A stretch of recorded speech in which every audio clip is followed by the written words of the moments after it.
Hello, in this video, I would like to calculate intrinsic value of equity per share. To be able to do that, I need to calculate intrinsic value of equity as the whole company. To be able to get that, I need to use total debt, cash, and present value of expected future free cash flows. So let's start with the total debt. When we go to key stats, or you can go to balance sheet, you can see the total debt of this company, Apple, is $122.1 billion. This is my total debt as of latest statement for Apple. And then we can get the cash value again from key stats or balance sheet. Cash and short-term investments of $93 billion. I will just copy this format painter and then right here, perfect. Now I can calculate intrinsic value of equity. So intrinsic value of the total company, first of all, is sum of all the expected future free cash flows, which are these values. So this is what we expect to receive from the company, $1.4 trillion. However, this cash flow partially will go to the debt holders. However, I can use my cash to be able to pay that debt, or I can pay if I have leftover to my equity. So this is my intrinsic value of equity, which is shareholders. So shareholders' intrinsic value is $1.4 trillion based on my average values. So I don't want, as an investor, prospective investor, I don't want to pay for a whole company more than $1.4 trillion. Otherwise, it's not going to be good. And what I'm going to do is I will calculate this value per share. So what I can do is divide this value by number of shares outstanding. So you can go to income statement, or I think you can get this value from key stats as well. And then we need to figure out number of shares outstanding for Apple.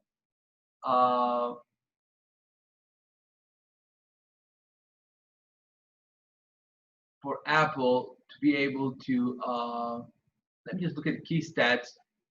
Maybe it's easier here. Shares outstanding is right here. So if I divide by that, our intrinsic value of equity per share is $338. And of course, if you want to buy a company, you would like to buy cheaper than this. So that's why I like to see at least 30% off, or depending on company, so that I will buy this company. So what I'm going to do is here, I will say strong buy signal. Again, depending on company, you may change these. Strong buy signal, right? And then sell signal, and then strong sell signal. So at what price would I like to buy this? Again, as Ben Graham said, father of value investor, I want to have margin of safety. So I would like to, for example, personally like to have 30% off from the intrinsic value. So that's why I multiply this value by 0.7. So 0.7 times this would be $236, would be a strong buy, no brainer for me. I would just jump in and buy Apple shares with all my money I have pretty much. Of course, diversifying your portfolio a little bit is easy, better, but Warren Buffett argues that sometimes if you want to have great results, you don't need to have so many companies in your portfolio, maximum 8.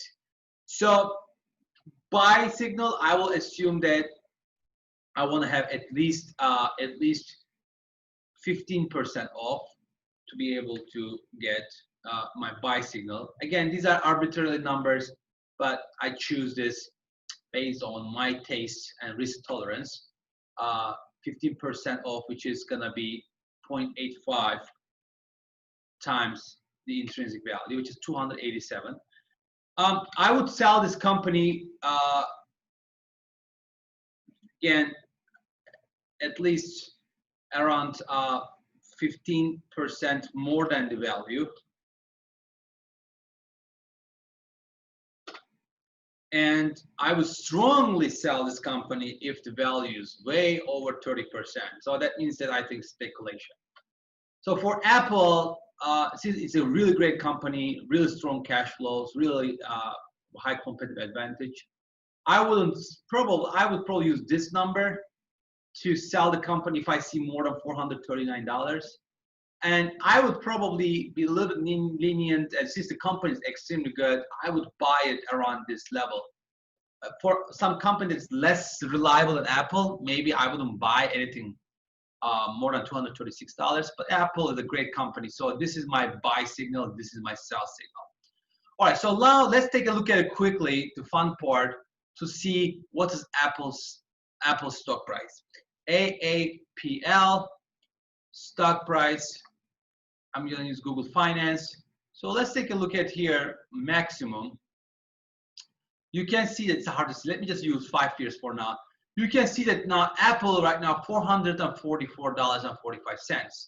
So I think Apple is in the strong sell signal. And after COVID, people are going crazy with tech stocks, and Apple is one of them. So I think based on my deterministic model, I will sell Apple at this price level. And again, I want to see whether Apple gave this opportunity of $287 in recent history. So let's take a look at it. Right in the middle of COVID-19, Apple went down all the way down to 229 cents, which, as you see, it was much lower than strong buy.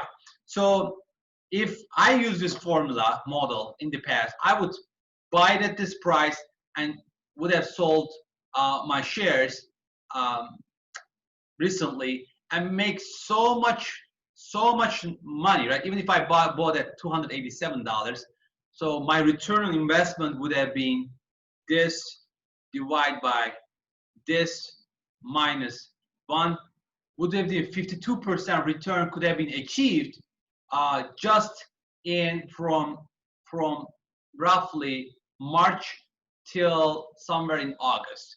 So in just 5 months, we could have generated 53% return from Apple. That's it for this video. Until next video, enjoy valuations.